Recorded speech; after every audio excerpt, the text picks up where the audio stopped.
Good morning class 12th। मेरा नाम नितेश और आप देख रहे हैं आपका अपना चैनल एनकेसी लर्निंग पॉइंट। तो चलिए moving to the question number 2। Question number 2 क्या कह रहा है बेटा? The electrostatic force on a small sphere of charge 0.4 microcoulomb due to another small sphere of charge minus 0.8 microcoulomb in air is 0.2 newton. मतलब question में बोला जा रहा है कि आपके पास दो स्मॉल स्फीयर्स हैं और दोनों के पास चार्ज की वैल्यू कुछ दी गई है। पहले के पास चार्ज की वैल्यू दी गई है यार 0.4 माइक्रोकूलम और दूसरे के पास चार्ज की वैल्यू दी गई है बेटा माइनस का 0.8 माइक्रोकूलम। ये दोनों चार्ज की वैल्यूज हैं और आगे क्वेश्चन में बोला जा रहा है अब अगर ये कुछ दूरी पे अगर रखे गए हैं बेटा, अगर ये कुछ दूरी पर रखे गए हैं दोनों स्फीयर्स, तो इनके बीच में कुछ फोर्स लग रही होगी। वो फोर्स की वैल्यू आपको क्या बना यार 0.2 न्यूटन।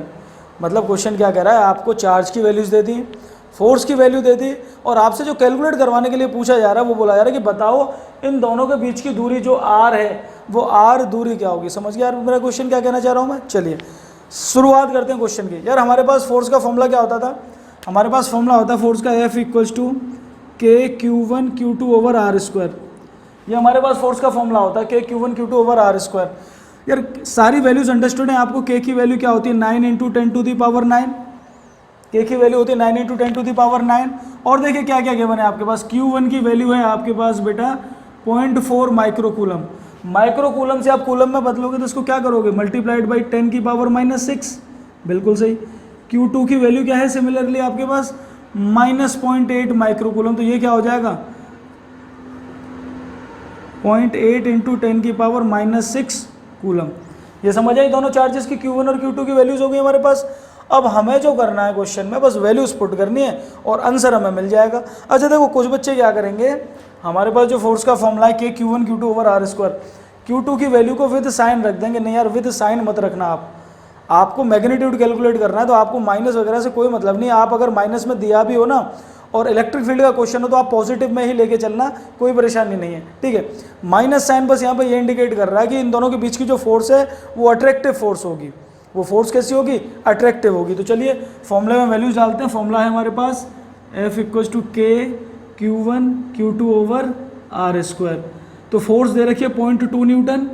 के की value 9 into 10 to the power 9 multiply बेटा Q1 की वैल्यू है आपके पास 0.4 इंटू 10 की पावर -6 मल्टीप्लाइड बाई Q2 की वैल्यू है 0.8 इंटू 10 की पावर -6 और बेटा होल का डिवाइड आर स्क्वायर से। अगर आपको आर स्क्वायर की वैल्यू चाहिए तो मैं अरेंज कर सकता हूँ, आर स्क्वायर को इधर ले जाऊँ और 0.2 को इधर ले आऊँ। तो आर स्क्वायर की वैल्यू क्या बनने वाली है? ये बनने वाली है 9 into 10 to the power 9 into 0.4 into 10 to the power -6 into 0.8 into 10 to the power -6 और बेटा होल का डिवाइड 0.2 से। 0.2 का स्क्वायर है, ठीक है।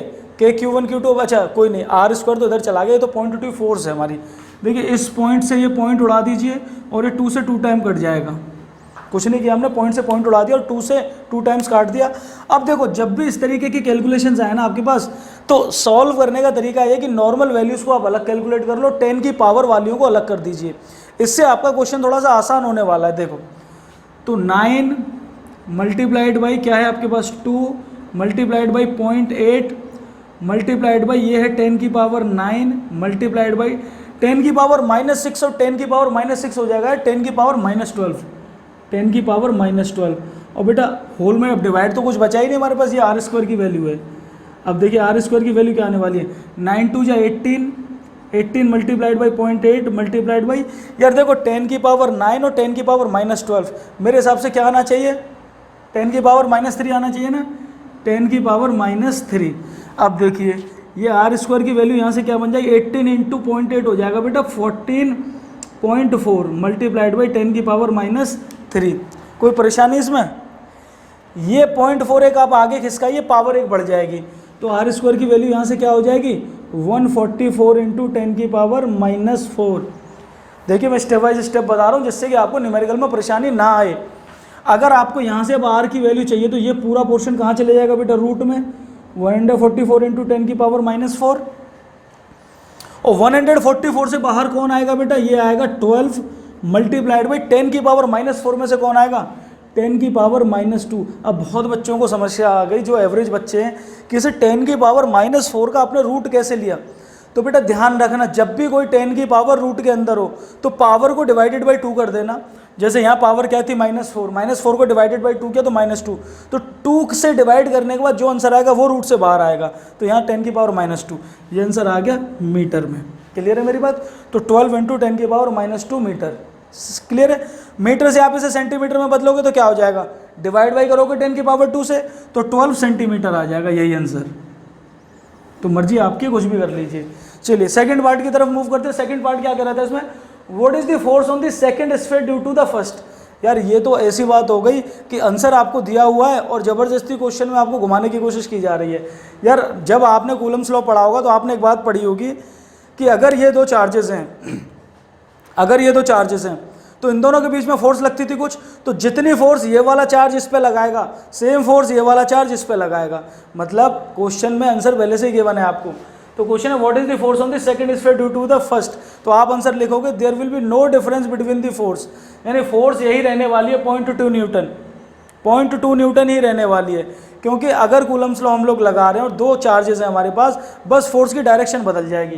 कैसे बदल जाएगी, what is the force on the second sphere due to first, second sphere पे इस वाले पे क्या फोर्स होगी, तो इस वाले फोर्स को ये वाला चार्ज इस वाले चार्ज को ये वाला चार्ज अपनी तरफ अट्रैक्ट करेगा, बस ये चेंज होने वाला है। यानी फोर्स क्या होगी, जो डायरेक्शन पहले कहा था वो डायरेक्शन चेंज हो जाएगा बस, लेकिन फोर्स के मैग्नीट्यूड में कोई भी चेंज नहीं होने वाला। मेरी बात समझ आई बेटा? तो ये था हमारा क्वेश्चन नंबर 2। अगर आपको वीडियो अच्छी लगी और समझ आया है तो प्लीज़ अपने दोस्तों के साथ भी शेयर कर दीजिए, और चैनल अभी तक सब्सक्राइब नहीं किया है तो बताने की जरूरत नहीं, आपको क्या करना है। चलिए मिलते हैं अगले क्वेश्चन में आपसे।